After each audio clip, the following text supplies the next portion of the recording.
What is up, guys? Welcome to my full spoiler review of The Batman. I just got back about an hour ago from seeing it for the second time. And guys, I didn't even think it was possible, but I liked it even more the second time. I fucking adore this movie. I think it's an absolute masterpiece. I think it's damn near perfection, as close to perfection as you can get if it's not perfection. I'm just on cloud nine as a Batman fan. So if you have not seen my spoiler-free review, definitely check that out. Of course, I don't go into specific details. That's what this video is for, but you'll get a lot more of a holistic approach, holistic view to my points on the movie. And this is going to be what you guys have seen me do a couple of times now. I did it with Halloween Kills, did it with a couple other things, where I'm going to go beat by beat through the plot of the movie and just kind of discuss everything as it happens within the film's runtime. So, also, if you're a Batman fan, be sure to hit subscribe because I'm going to be doing some rankings here coming up. I'm going to be ranking all of the Batman movies. I'm going to rank the Batman actors, the live-action villains, and we'll go from there. That might be it. I might do some more. So, starting off with Batman, The Batman 2022. So, the movie opens up on Halloween night. And it's funny because when the scene started, like you could tell somebody's looking through a scope, you can hear the breathing, and it's clear that it was the Riddler. At least that's what you're there to assume. And then they show this kid in this rich mansion and these two parents, and I was immediately thinking like, oh God, are they going to show the Thomas and Martha death again? Like, we don't need that. And it was a little bit of a fake out for me. I don't know if anybody else experienced that, but it wasn't Martha Wayne, wasn't Thomas Wayne. It was actually the mayor of Gotham. And so eventually the kid and the mom leave to go and presumably trick or treat. The dad is just sitting there watching the news as it talks about the new mayor, the mayor candidate, excuse me, couldn't think of the word. I was going to say elect, but that wasn't her yet. The new candidate for mayor, as well as the current mayor, kind of going back and forth on some issues, talking about how they have this mass vigilante, talking about how the drug war and drug use in Gotham and crime and corruption has gotten worse, and it's at an all-time high with all the rates. And then he walks out of frame, and just with the light flash of the TV, you see the Riddler behind him in the shadows. And that, from that moment, I was like, oh my God, this movie's going to be that movie, isn't it? And the Riddler really is like a horror character a lot in this movie. And the way that they framed him in that shot where all you see is just the light reflection on his glasses and everything else is just this dark silhouette. God, that was just a gorgeous shot. So many gorgeous shots in this movie. Matt Reeves did a phenomenal job with just the camera work and the cinematography and everything. His whole team just bringing this movie together visually is just flawless. So the Riddler commits his first murder, bashes this dude's brains in with this little putty knife looking thing, and then gets started pulling out his duct tape. And quickly from then, we start having this voiceover from Bruce Wayne as he is writing in his little journal that he keeps every single night that he goes out and fights crime, which I thought was a really cool little element to bring in here, where he's actually like logging what he does every night. It even says like Gotham Project Year 2 on the journal. So very cool little detail there. But he's talking about how now the criminal system is starting to fear the Batman, and now they have this signal, and they do this great little thing where they go through about 3 or 4 different people that are committing crimes, and they see the bat signal, and they just like their soul leaves their body. They're like, holy shit, I got to get the hell out of here. An amazing shot where the guy with the weird mask, he sees the bat signal, and then he looks over to the right at this dark alley that he was about to walk down, and he's like, nah, fuck that, and he just runs the other way. That was awesome. This was one of the elements that I thought was done so well in this movie that I have never really seen before, because as great as some of the other movies are, particularly the Nolan trilogy, they never really captured the fear that Batman puts into the criminal element. Like, even in The Dark Knight, like, they fear getting their ass kicked, they fear having their money taken away, but they don't really fear him as in, like, pissing their pants that they might run into this guy. They're afraid of this Batman, and I just thought that was great. Then you get the fight scene that we all saw in the trailer, the first teaser that just blew our minds, where you get these Joker-looking thugs that are attacking this guy from the subway train, and you just hear these footsteps.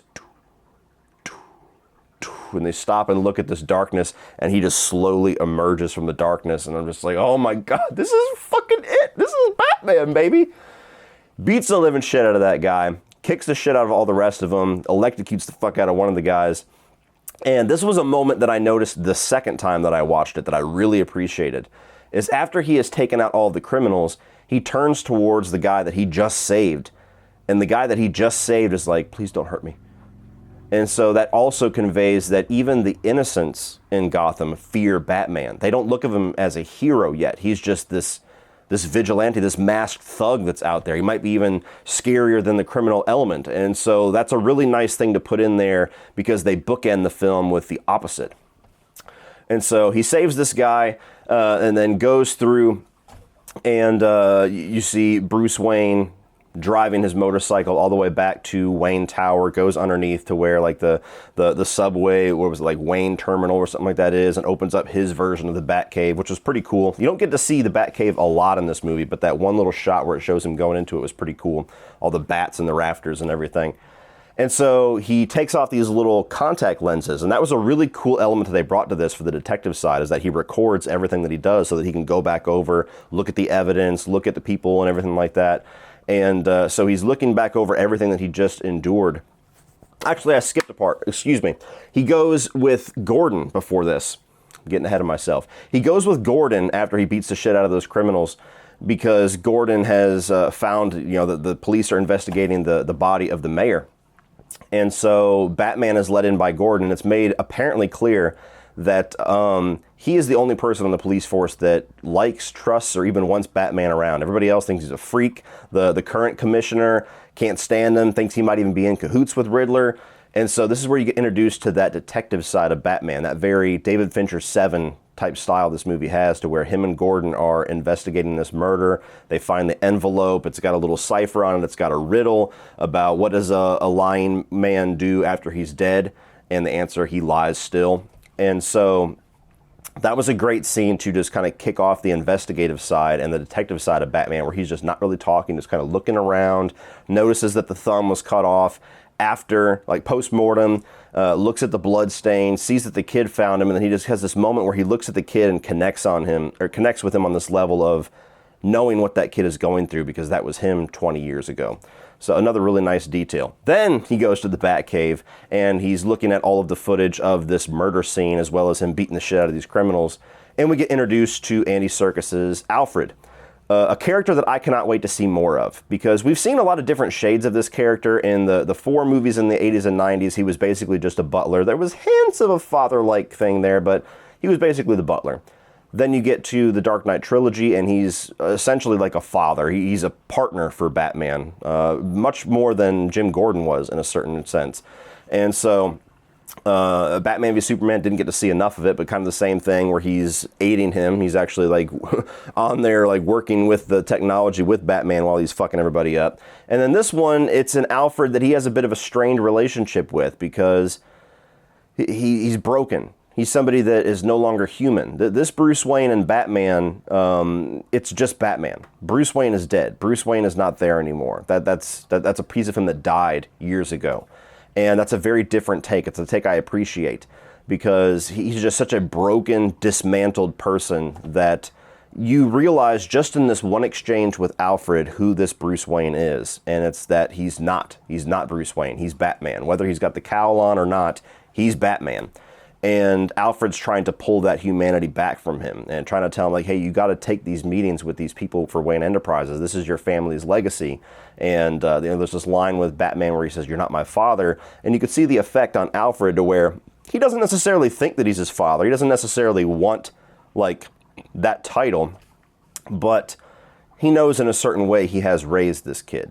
And he's a little bit worried about what he has done to him. There's even a line later on in the movie, before I forget about it, that alludes to the fact that maybe Alfred is the one that taught him how to fight. And so that's something I want to see explored a lot more, is that relationship, that mentor, trainer, father-like relationship and strain between Bruce and Alfred. So Alfred sees him with this footage of this Riddler murder and starts helping him figure out this cipher as these Wayne Enterprises people are coming along. And then eventually him and Alfred figure out that the cipher was not incomplete, and they put it together and it dispels out Drive, which leads Batman and Jim Gordon to go to the mayor's garage and open up one of his cars. And Batman already knows what he's looking for. He's looking for a USB drive, and he finds it, and there's a thumb attached to it. And he's like, "Thumb drive." So that was one of the elements where I'm like, this movie's really going for it. Like, this wasn't rated R, you're sure? That severed thumb right there? So I love the fact that it went that far. So they plug in the thumb drive, and they find that they have to put the thumb onto the thumb drive, and there's a great line with Gordon where he's like, oh, this guy's hilarious. And they find all these pictures of the mayor that was just killed with this girl at the Iceberg Lounge. She's in like 7 different pictures, and they see the Penguin in the background, and they realize that he was probably having an affair or doing something he shouldn't have been doing. And before they can even figure out what these pictures are, it automatically starts uploading and emailing to all of the news outlets. And so the news gets a hold of it immediately while Batman goes to the Iceberg Lounge to confront Penguin. And there's this whole sequence where he has to kind of beat his way into the club, and we get introduced to Colin Farrell's Penguin, which was one of my favorite characters in this movie. And I'm somebody that has never liked Penguin, but I love his version of Penguin. There's supposed to be a TV series on HBO Max that's focused on the Penguin. I will be watching the shit out of that. So he confronts him, shows him the pictures. There's a lot of great dialogue with him going back and forth. And Colin Farrell delivers a lot of your funniest lines in this movie. There's very few. It's a movie that's not going for laughs, but the moments of levity you do get are pretty much all from Colin Farrell's Penguin, and it was awesome. While he's kind of confronting him and questioning him about these pictures and who this girl is, we get introduced to Selina Kyle, who is one of the waitresses or bar girls at this club. And he realizes that the boots that she's wearing matches boots in the background of this photo. So then he starts to follow Selina Kyle, and we see him unsuited looking across the street and spying on her, and she actually has the subject, the girl of this photo, in her apartment. And then she sneaks out to go do her Catwoman thing. And I really loved Selina Kyle, Zoe Kravitz's version of Selina Kyle in this movie too. I liked it even more the second time. First time I was like, she was great. I don't know if she's my favorite. She might be my favorite now. I need to watch Batman Returns. That's the last movie on my list that I need to rewatch before I do my ranking. But I definitely like her a little bit more than Anne Hathaway, and I loved Anne Hathaway. So her version of Catwoman is great. Descends into the mayor's house trying to break into his safe, and it turns out she's trying to get the passport for this girl Annika, who is in the pictures, because she's trying to help her escape Gotham because everybody's looking for her. Batman subdues her, lets her know, like, basically, I know where you live, so let's just go talk to this chick. And they go back and realize that she's gone. Either she's ran away or she's been taken. And so now Batman and Catwoman have their relationship set up, and we're looking for this girl Annika to try to get the next piece of the puzzle for this Riddler plot. Then the Riddler uploads another video to the news outlets showing the about to be murdered Commissioner Savage, and this is where you get a little Jigsaw flavor out of Riddler, where he's got this guy strapped into this mousetrap maze, and they don't show you what happens. All you do is see the trap that he's in, and you know what's about to happen. He's going to get these mice, these rats, to go up and start eating his face at some point. And it's a very chilling video where the voice, the way that Paul Dano brings his voice across and the way that they modulate his voice a little bit, plus just the suggestion of what is going to happen to this guy is enough. I didn't need to see it. It's not a Saw film. I don't need the gratuitous part of it. Just tell me what's about to happen, and I'll put 2 and 2 together. So that was another great part. And so Batman and Gordon eventually come across the body of Commissioner Savage, and there is another cipher that is like with UV ink, blacklight ink, is written inside of this trap, which eventually him and Alfred, mostly Alfred, unscramble, and it says URL rata something. It translates in Spanish loosely to rat with wings. And so he realizes that they're supposed to be looking for a rat. And there's a card that says, find the rat, bring the rat into the light. And Batman's still just like, I don't know what the fuck this is talking about. What rat? What light? What are you talking about? And so eventually he teams back up with Selina Kyle and sends her into the Iceberg Lounge wearing these surveillance contacts so that he can see who all is in this club, try to get more clues. And so she is sent in, and this cool little technology to where she's looking at everybody, and Batman kind of like auto-recognizes with this technology who these people are, sees whether or not they're a cop, district attorney, crime syndicate, anything like that. And he quickly realizes that pretty much all of the main players of the GCPD, the mayor's office, the government in Gotham are pretty much all in this underground club, which lets you know right there, which is how Gotham should be. This thing is corrupt inside and out, left to right, top to bottom. And so as he gets further into it, she's going through, she eventually meets up with the DA, Coulson, and he mentions a rat in passing. And so Batman presses Catwoman to keep asking about this rat, because that might be who the Riddler is looking for. And all they do is give hints that there was this guy, there was this rat, this informant that gave us the information that we needed for the big takedown of Salvatore Maroni, which is the big victory that everybody keeps saying that Gotham PD did. And if they found out who the rat was, the whole city would just be crumbled from the inside out.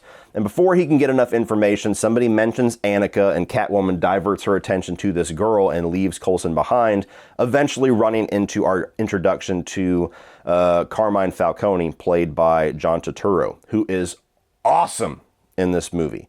I love Turturro when he does dramatic roles. Like when the guy did The Night Of on HBO, that was fucking phenomenal. He is awesome here. For like a small villain, for just a mobster villain, he's one of the more prominent villain figures in this movie. And they do this great thing with it too, where with the exception of the funeral scene, which we're about to talk about, he's always in shadow, just like Batman is always in shadow. So it's kind of like a bit of a mirrored image to where Batman is this vigilante, this symbol of justice and vengeance that lives in the shadows, and he's the symbol of all of the evil and corruption in Gotham that lives in the shadows. And so there's a bit of a connection there between the two visually, which again is just one of those things that Matt Reeves does so well in this movie. Nobody in this movie stops and tells you that. The camera does, and it's just there for you to figure out, which I didn't put two and two together the first time I watched it, which is why the second time I noticed all these things, and it's like I love the movie even more for it. So you get introduced to Falcone, and it's clear he has some kind of a history with Selina. And once Batman starts pressing her about the details, she takes the contacts off and cuts off the transmission. Then we see Coulson and Selina outside of this club. Selina's hailing down a cab, trying to get the fuck out of there. And you see it all from kind of a behind-the-head POV of Riddler, who is sitting there waiting inside of Coulson's car. And once he gets there, he gets knocked out, taped up, and something is put around his neck. And it's all filmed obscured and blurred in shadows. So you really can't get an idea of what it is. It's just enough of a suggestion. And so after this, everybody important, for the most part, is all filing into this funeral home for the mayor, including Bruce Wayne, including Falcone, including the Penguin, the mayor candidate coming up. Everybody is there just funneling in to pay their respects to this guy. And it's another reinforcement, the fact that Bruce Wayne is just dead. That he comes out and people are like, holy shit, it's Bruce Wayne. Like he's a ghost that came out of nowhere. And even the mayor-elect comes up to him and she's like, hey, can we talk? Because like I've been trying to get a hold of you for months and everybody keeps saying you're unavailable. And he just sits, he's just looking. That's his whole thing with Bruce Wayne, is he's looking, he's scanning. He's there because he knows that the Riddler is probably going to be in attendance because he wants to see the aftermath of what he's done. So that's the only reason he's even showed his face in the public, is to find the Riddler if he is there. On the way in, he kind of bumps into Falcone, and we find out that Falcone and Thomas Wayne at least had somewhat of an interaction, if not a full-on relationship, to where Falcone was shot and he showed up on the doorstep of the Waynes, and because of the vow that doctors have taken, he saves his life. So there's a little backstory there that gets hinted at. And so they're funneling into this funeral, and before it can even start, you start to hear screams outside and things moving around, and Bruce Wayne's looking, and he looks up, and you see everybody duck up in the balcony except for one person. And again, all you see is the silhouette, and he knows that that's Riddler, and he's like, holy shit, it's him, and looks, and then sees this car crashing through and saves the kid that he made that little visual connection with early on, the mayor's son. Inside the car is Coulson. Coulson comes out, mouth taped, bomb around his neck, cell phone in his hand with a note that says to the Batman. And everybody starts funneling out of this thing. And then presumably an hour or so later, maybe less, Batman shows back up. Nobody's going near this guy. It's a crime scene. It's a bomb scene. And he answers the phone. And on the other side is the Riddler. And clearly the Riddler either has plans or has some kind of a target for Batman, that he's wanting Batman to be complicit in the things that he's doing. And so you have this great interaction over this cell phone between the Riddler and Batman, and then eventually Coulson starts freaking out and talking out, and Paul Dano just erupts as the Riddler. And turns into Ghostface for a minute, to where he says, hey, I've got 3 questions for you. 3 riddles. You answer them correctly, you live. Otherwise, you fucking die. Really tense scene. And really good riddles as well. And so there's this ticking time element. He's got like 3 minutes. He gives these riddles. Batman's trying to help him. And it's confronting Coulson on his corruption. Asking him how much money it takes for him to turn a blind eye. And then eventually getting to the $1 million question, which is, who is the rat? Name the rat. And he is so terrified of what the implications of naming this person might be that he willingly lets himself get his head exploded before he will name this person. This is a scene that I've heard a lot of people online criticizing because Batman is literally like as close as I am to the camera. This bomb goes off and he doesn't really have any physical scars or burns or anything from it. Fair criticism. It doesn't really bother me. It's something that I'm like, I'll notice it for a second and then I move on. I don't really think it's that big of a deal. But if it is some huge deal for you, whatever. I've nitpicked things before that are very valid to me that other people say is ridiculous. So that's one moment in the movie where I'm like, I see your point. So Batman wakes up in the GCPD. Nobody has taken off his mask. Another little moment of convenience. Nobody's taken off his mask. Somebody reaches for it. He wakes up, freaks out, starts to, assault cops.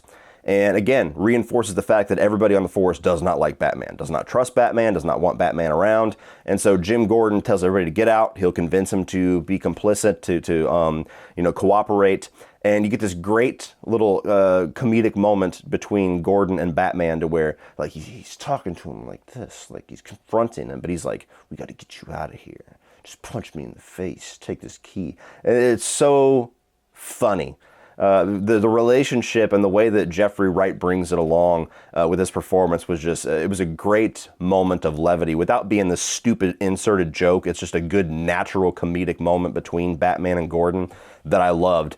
So Batman cold clocks him, takes the key, runs all the way through, grappling hooked his way all the way up to the roof.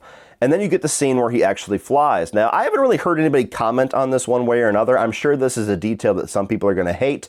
I actually really liked it. Batman doesn't fly with his cape. He actually has a wingsuit, which is, again, a kind of more of a grounded take on it. He gets to the roof. He's like, oh, shit, and he realizes that he's about to go. And then he just pushes some buttons. This little wingsuit thing comes over, and he has an actual, extreme sports wingsuit, flies through, and then gets fucked up whenever he tries to land. So I really liked that. It was kind of unexpected. I was just like, oh, that's cool. I like the explanation that we got in Batman Begins, the little electrified parachute thing. That was fine. And it works very well for that movie where it's a lot of different technology in the assembly of his little suit arsenal. But I liked this. I thought it was different and it makes sense. For a really grounded take that they're doing, it makes sense. So then we get another meeting between Batman and Catwoman. And he starts pressing her on the last time that they were together to where it looks like she was in cahoots with Falcone somehow, or she owes him or something. There was some kind of a business thing going on, and eventually presses her enough to where she reveals that she's Falcone's daughter. And so after that, Gordon and Batman are looking back over the clues again, looking over that little El Rata clue, and eventually come to the conclusion that maybe Penguin is who the Riddler is talking about. The Penguin's got wings. Maybe it's him. And so you get Batman that is going to go once again to try to confront the Penguin. And when he arrives where the Penguin is doing this little deal, Catwoman shows up separate from him, and she finds the body of Annika. She finds the body of her friend or lover or girlfriend. It's kind of unclear. And immediately they're shot at by Penguin. And so this huge shootout starts. Gordon's involved, Batman, Catwoman, he's knocked out from the gunshots, all of that. And then the Penguin comes around to put the kill shot into Batman and he's gone. And then we get the introduction of that Batmobile, baby. And even the second time, man, when that engine kicks on and you hear the rev of the engine, you see the lights in the shadows, the Batmobile has the same effect from the shadows that Batman has. I just thought that was so fucking awesome. And so he just revs the engine and goes forward really quick. It's like a little jump scare. Penguin loses his shit, gets in the car, and you have this amazing chase sequence through this highway in Gotham, eventually leading all the way through all this traffic and Penguin starts to clip trucks to try to cause this big pileup, and Batman rides up onto this little carrier vehicle and busts through the flames, that scene that we saw in the trailer, and takes out the Penguin. It was just such a fucking awesome action sequence, such a great chase sequence, and I love that Batmobile. It's probably my favorite Batmobile. Again, like this movie is the exception to the rules that I typically have. I'm somebody that always tries and usually succeeds at keeping myself in check, not getting overly excited about newness and handing awards to it just because it's new, but genuinely, like everything that I say in this movie that is my favorite or my preferred, it is. It's something that it feels like a movie that was tailored for me. I love muscle cars, and so the Batmobile just being like a muscle car from hell is so fucking awesome to me. So I love this Batmobile. And then you get this great scene with Batman and Gordon as they're confronting the Penguin, and more great comedic lines from Colin Farrell's Penguin. Like, what is this, good cop, bad shit cop? Everybody in the theater laughed both times that I saw it at that line. So they're confronting the Penguin, and he eventually reveals to them, like I'm not a rat, I don't know what you're talking about. And by the way, it's La Rata, not El Rata. Am I the only one that knows freaking Spanish around here? And just the way he delivers it is so fun. And so they're looking at it again, and they're like, son of a bitch, like what does this clue mean if it's not the Penguin? And Batman realizes that the beginning of the clue, URL Rata, whatever it was, is URL, as in web address. So he types in the rest of the clue as a web address, and it ties him into this direct little text chat with the Riddler, to where the Riddler's asking if he's found the rat yet. And he lets the Riddler know, like, I don't know, is it a penguin? And he's like, well, I'm going to have to show you some more because you clearly don't get the bigger picture. And so he gives him one more riddle that leads him and Gordon to the old abandoned orphanage. And this is another great scene because they walk in and Gordon's got a shotgun and a flashlight up, and Batman's like, don't use guns. And Gordon's like, that's your rule, not mine.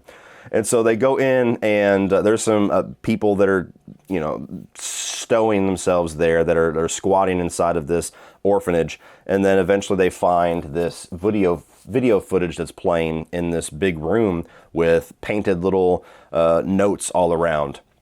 And it's showing Thomas Wayne back when he was doing his initial mayor run before he was murdered. And putting together the clues that are on the wall with the footage, they both realize that Bruce Wayne is going to be the next victim. Before Gordon can even get that out of his mouth, Batman's already hightailing it back to Wayne Manor, or Wayne Tower.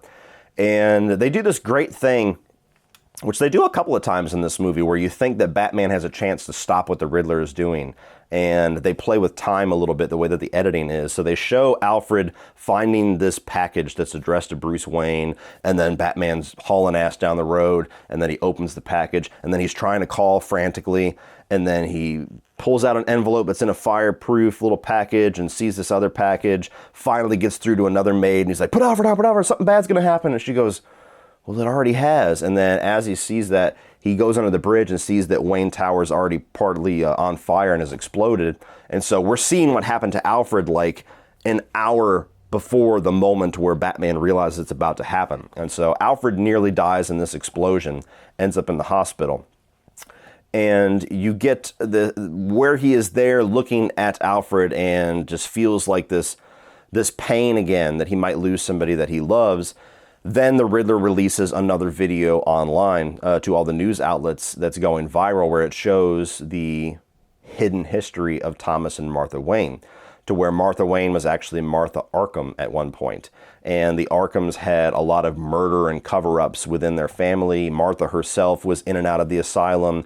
And so while those details were being investigated by reporters, while Thomas Wayne was running for office, as traditionally happens, they dig up all the dirt they can on you.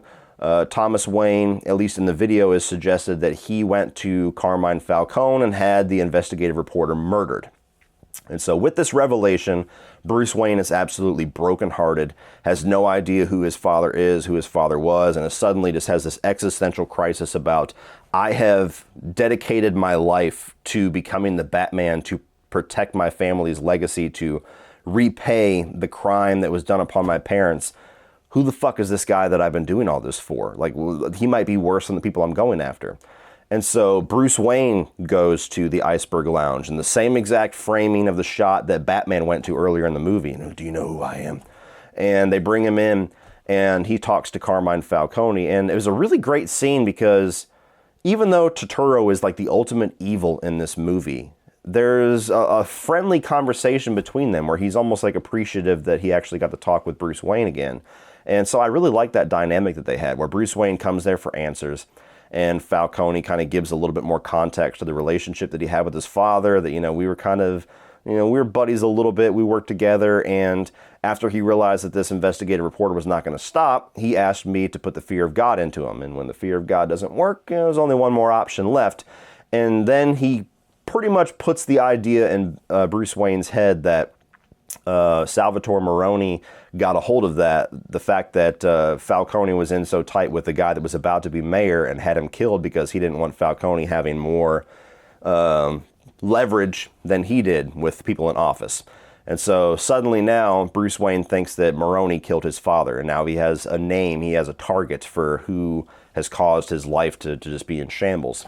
Goes back and has this amazing scene with Alfred. And it's the last scene that we see with Alfred, and I think that we got just enough Alfred in this movie, but it was one of the most emotional scenes in the movie, where Alfred wakes up and he's immediately confronted by Bruce Wayne, and he's talking about how you lied to me my entire life. You made me think that my father was a good man. He was working with this guy. He had a man killed. I have this whole mission that I'm doing for my father, and who is this guy? And then Alfred just like gets in his ass. He's like, your father was a good man. Your father made a mistake, but he was a good man. He was not a criminal. He was not these things.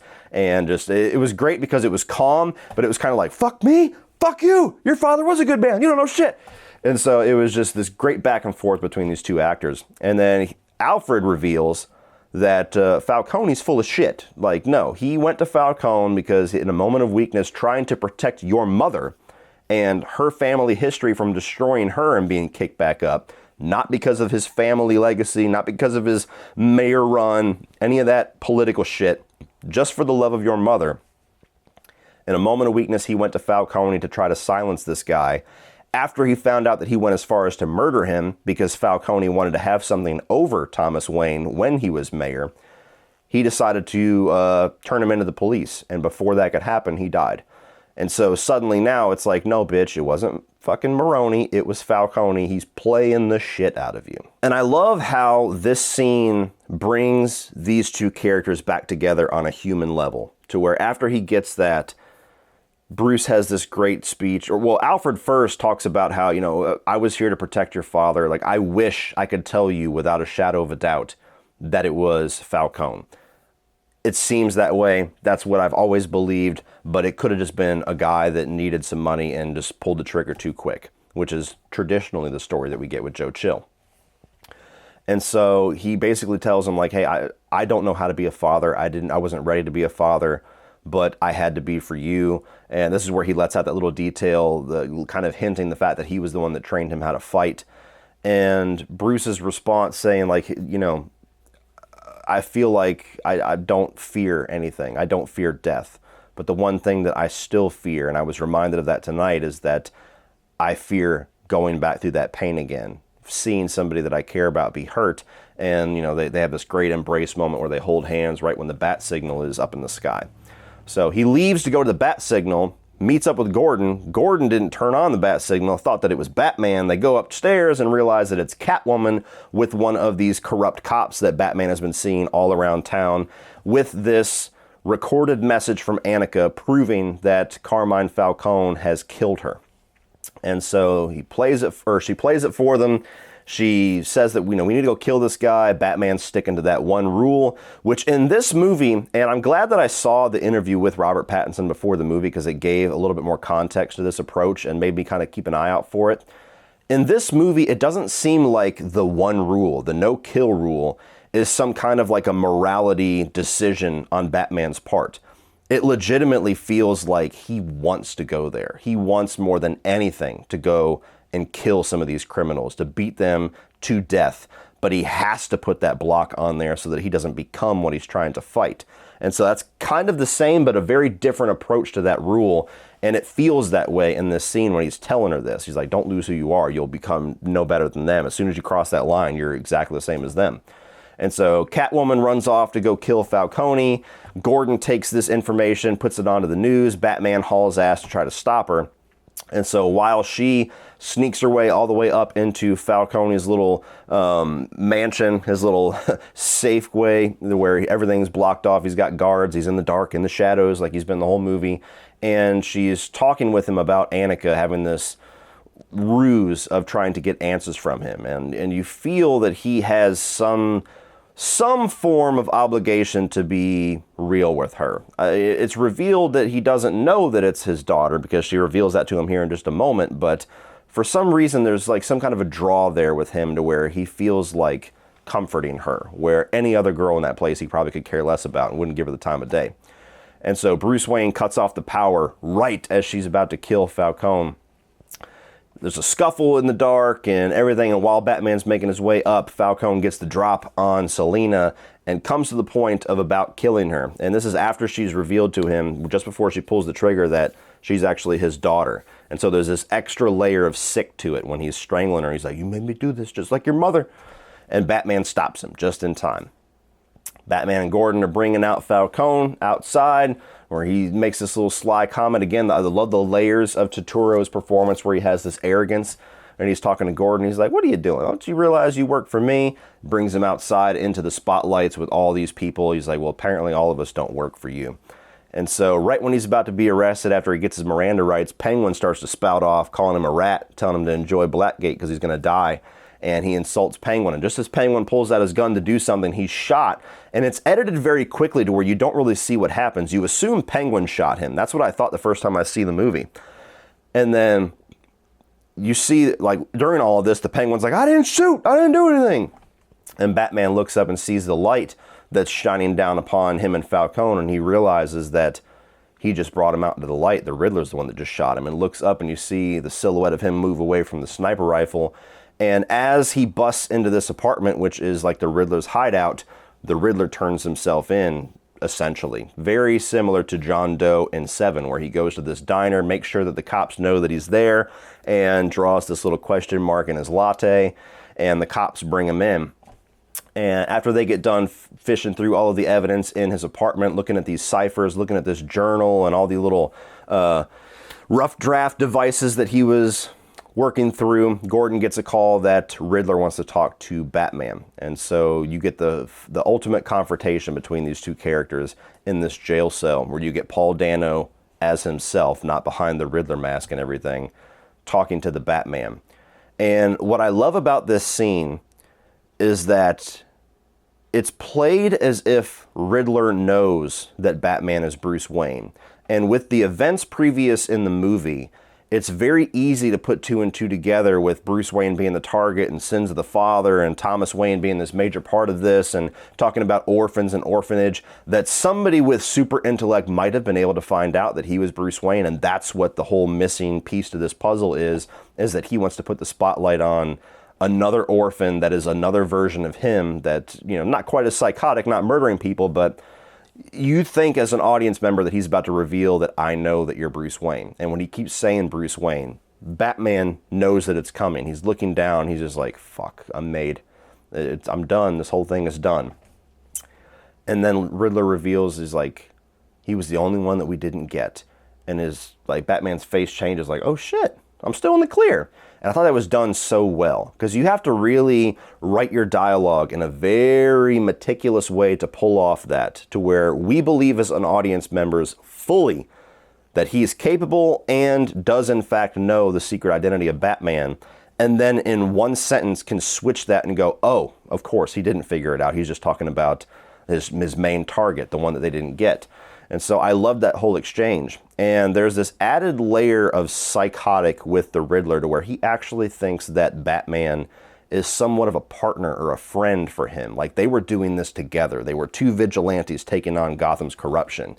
And when Batman spits that back in his face and calls him a psycho and no one's going to remember you and I'm not helping you with shit, his like breakdown and eruption in his performance was great. I was on the fence with it the first time that I watched it, because you see Riddler is so calm and calculated, and then he's just so unhinged when he's in this jail cell that I thought maybe he was going a little too far with his performance.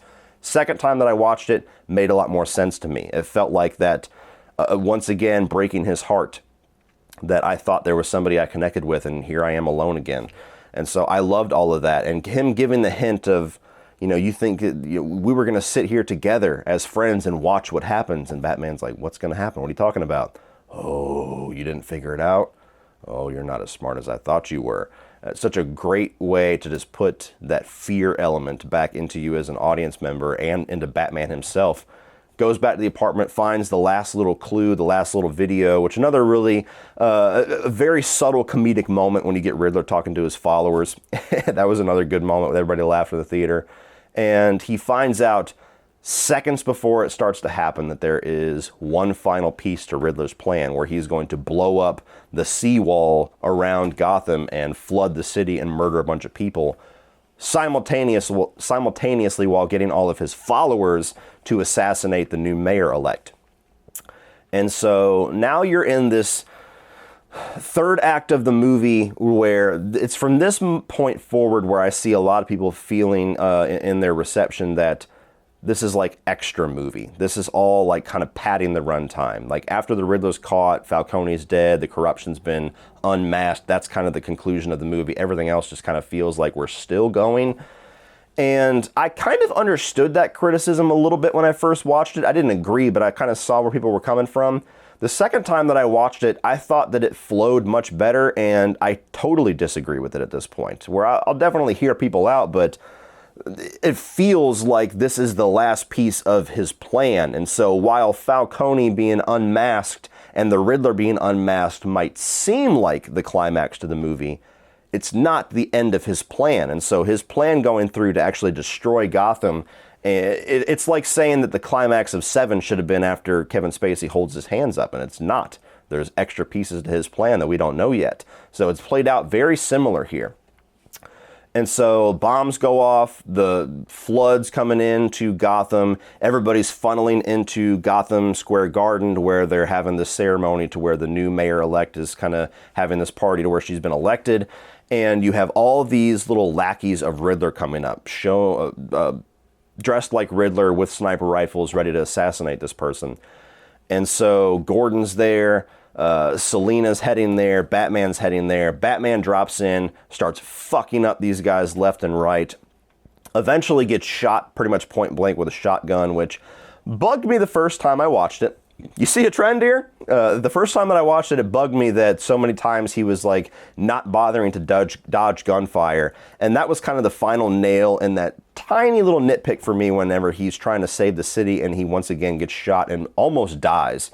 And I'm like, why aren't you just dodging it? And I watched it the second time. He had barely half of a second to even react to that shotgun. Like he's going to the guy, can't even see the shotgun. He literally pulls it up and shoots. And so I no longer have that issue with the film whatsoever. It wasn't even really an issue the first time, but it was something I was like, a little asterisk there. I could see somebody pointing that out. No problem with that whatsoever anymore. So he's about to be killed. Selina finally comes in, takes out the last guy, saves Batman. And I don't know if this scene was meant to hint future events, but Batman is down for the count. He's got no strength, he's wore out, he's been shot, and then one more Riddler guy comes up and starts strangling Catwoman, and he's trying, he can't really get up, and so he pulls this green liquid out of his little utility belt, opens a little valve and injects himself with it, and then he's like got super adrenaline. I don't know if that was maybe hinting Bane. I don't know if anybody else picked up on that. The fact that it was green, the Bane venom, I don't know. We'll see. But that was the vibe that I got both times that I watched it. I was like, is that a little Easter egg or a little hint for the future? Or is that just simply adrenaline and that's all it ever will be? But he gets adrenaline, nearly beats this guy to death before Gordon stops him. And you get this great moment where Gordon unmasks this Riddler lackey and asks who he is. And he says, "Who am I? I'm vengeance," which is the same thing that Batman said in the first 5 minutes of the movie, and he kind of gives this look like, holy shit, that's not what I want to be. Another great way they kind of bookend both the first and the third act of the movie. And so they feel like they've resolved this conflict. We've stopped the assassination. We've stopped the Riddler. And they look down, and the flood has now busted its way into the garden. It's starting to flood this amphitheater. And there's this electrical line that is coming down that's going to kill everybody that's in this water. And so Batman does this moment of potential sacrifice, shoots over to this wire, pulls off his little blade that is the bat symbol, and cuts the wire. Doesn't kill him, but it could have. And so he falls into the water. He goes over and tries to get these kids that are underneath this rubble with this red flare. And you get one of the best shots in the movie to where they're scared of him at first, and then one person reaches their hand out and he saves them, and then he saves another person, and all of a sudden they funnel around Batman and realize he's there to help. And you get this great overhead shot where he's walking, and then you get all these people that are like behind him following this red aura. And it was just a great shot, another beautiful shot in this movie. And so the Riddler's plan has been foiled. A lot of lives have been saved, hundreds of lives, and it shows Batman helping people get to like medevacs, and he sets this girl onto this helicopter evac little table, and she reaches up and grabs his arm because she's scared, and he puts his hand on hers and comforts her and kind of gives her a head nod. And that's a great bookend to the scene in the beginning where he saves that guy in the subway, but the guy is just as terrified of Batman as he is the people that were about to beat him up or kill him. And so now suddenly just this last few moments to where he realizes that he can actually be a symbol of hope. He can actually be a hero. He can be something that people respect and people love and people feel protected by, and not just be this symbol of fear and pain in Gotham. And so this character arc that you get with Bruce Wayne in this movie, to where Bruce Wayne is all but dead and it's just Batman, and he has no humanity left. He doesn't even really care if he gets killed, and he just wants to go out and cause pain to the criminals. And then by the end of the movie, he realizes that he can do more, that Batman can be more, and that Bruce Wayne can live again, especially with the revelation, with everything with his father, thinking his father might have been a piece of shit, and then realizing that he was just a human guy that made a mistake. So something that's inevitably probably going to be followed up more in the sequels, which I really like. I really like as an arc for Bruce Wayne and Batman. And so you get this scene now, which, once again, this is the one thing that I will still probably put an asterisk with. I liked it more, but you get this scene with the Riddler where he's looking at the news that Batman has saved hundreds of people, that his plan was foiled at the very end. Everything else came together perfectly. And he's pissed off about it. And then you see this other inmate that's talking to him. And he's like, hey, it's okay. Gotham loves a good comeback story. You did so well. Don't be upset. And just because it's in the asylum who this is. And so he starts talking to him, and Riddler asks him, he's like, who are you? And he's like, oh, And he goes, riddle me this. What's something that the less of it you have, the more valuable it becomes? And the Riddler smiles. He goes, a friend. And then this inmate starts to laugh. I don't remember the guy's name, but it's the guy that was just in the Eternals. He was in The Killing of a Sacred Deer, I think. So it's an actor I haven't really seen very much, but he's a good actor, and he's obviously playing the Joker. Now, when I first saw the movie, I saw that scene and I went, already? I want other criminals and other of the rogues gallery to get some focus. I don't need another Joker already. We've had 6 Jokers in the last 10 years. And so this was the only scene in the entire movie, this little 2-minute stretch, that I could have done without. Didn't take away from my experience, but it was the only piece of the movie that felt obligatory. It didn't feel like it was a natural piece of the story. For a 3-hour movie, every other moment, every other line of dialogue, every other scene in this movie felt integral. This was the only one where I'm like, you could have taken that out. Second time I watched it, I didn't mind it as much. I still probably, if I was making this movie, assuming that I was on the level of genius of Matt Reeves, I wouldn't have put it in. But I assume that it was probably mandated by WB. I love a good tease for the future, but I don't think that we needed it with this movie. I feel like this movie transcends a lot of the tropes of the genre, and that was one of them that I could have seen. I would have appreciated if this movie didn't do that. So are we going to get the Joker in the next movie? I don't know. I don't know if he's going to be one of the main villains, if he's going to be a smaller character like the Penguin that just gets a little bit more, and then eventually by the end of that movie it's going to be teased that he'll be the main villain of the third movie. If he's going to be kind of getting the team together and creating this rogues gallery and the Riddler's just one of the members of this team, I have no idea where they're going to be going with it. All it literally said is, Joker's coming at some point, guys, which we kind of knew. Not sold on this version of the Joker yet. I need to see more. I got to see him in action. He looks like his face is fucked up. I don't know if it's scarred or burned or whatever it is, but there's some facial disformity there, disfigurement. And the laugh was fine. It wasn't really like an imposing laugh or an iconic laugh, at least not yet, but it was just a laugh. So just let you know, hey, this is the Joker. So I don't know. We'll see. That's something that I'm not going to criticize until I see it in motion. But I will tell you that Batman flipping over the card and saying, "I'll look into it," that gave me 1,000 times more hype for what was coming than what this scene was intended to do. So then you have Batman and Selina Kyle. They talk to each other for the last time. Selina basically says this city's beyond saving. I don't want to be here anymore. She's about to part ways. Tries to get Batman to come back with her, or to go with her, and they'll be the Bat and the Cat taking on corruption somewhere else, but looks up, sees the bat signal, realizes that he's spoken for. And so they have this scene where they're riding off together. Batman's got like a little bit of a bat cycle, and they're driving together. They go through this little alleyway, do the little Furious 7 thing where she goes left, he goes right, and then the movie ends.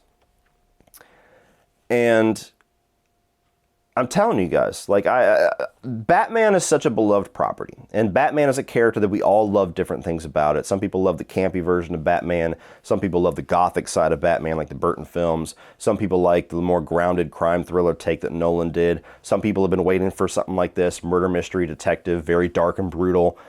I'm that guy.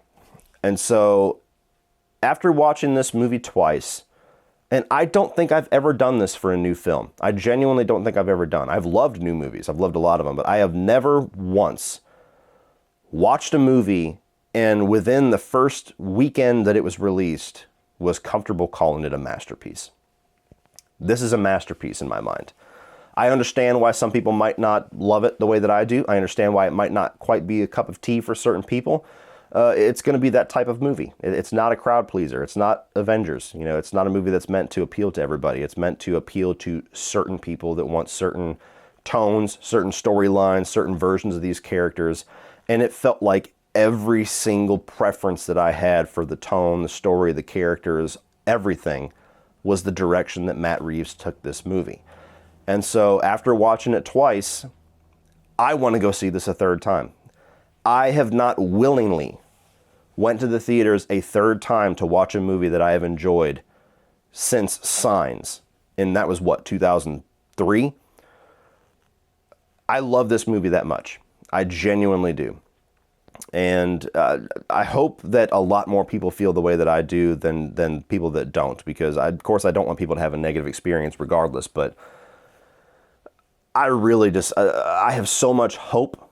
And I just feel so much potential for this version of Batman, for future sequels, for future storylines, future villains, that I just can't wait to see what comes from it. I mean, we got these TV series being announced. Like, I cannot wait to spend every moment that I can in this new world of Gotham.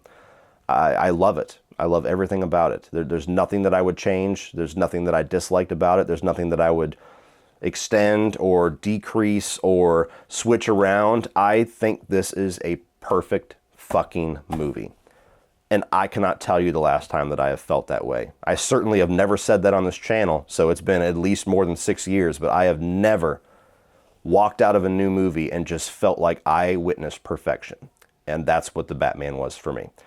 So what do you guys think of the Batman? What are some details here that maybe I didn't go into? I'm hoping that we're going to be able to do an autop stream on this. Of course, CP is going to have a little trouble right now being able to get out to go see this movie with things that he's got going on in his personal life, but we're going to try our best to get everybody together and to talk about this movie.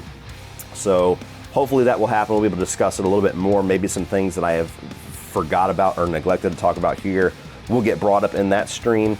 But of course, we're going to be doing the rankings on this channel. Like I said, we'll have probably the Batman movies ranked tomorrow. And then over the next week, I'll have the actors of Batman as well as the live action villains. Maybe I'll do the bat suits or the Batmobiles and everything too if you guys really like these videos and you show support for them. So if you are a Batman fan, let me know down below what your thoughts are on this movie. Please like and share this video. Hit that subscribe button so you don't miss any of those videos in the future. I just got done reviewing most of the Batman movies. Now I have reviewed all of them with the exception of 1966. So at some point in this video, I put a playlist up here for Batman reviews. Definitely check out all of those to get my thoughts on every single one of the Batman movies. But of course, I'll be going over those thoughts again in the rankings. So thank you guys so much for watching this. Hope you enjoyed it. And as always, remember, opinions are like assholes, but that doesn't mean that you have to be.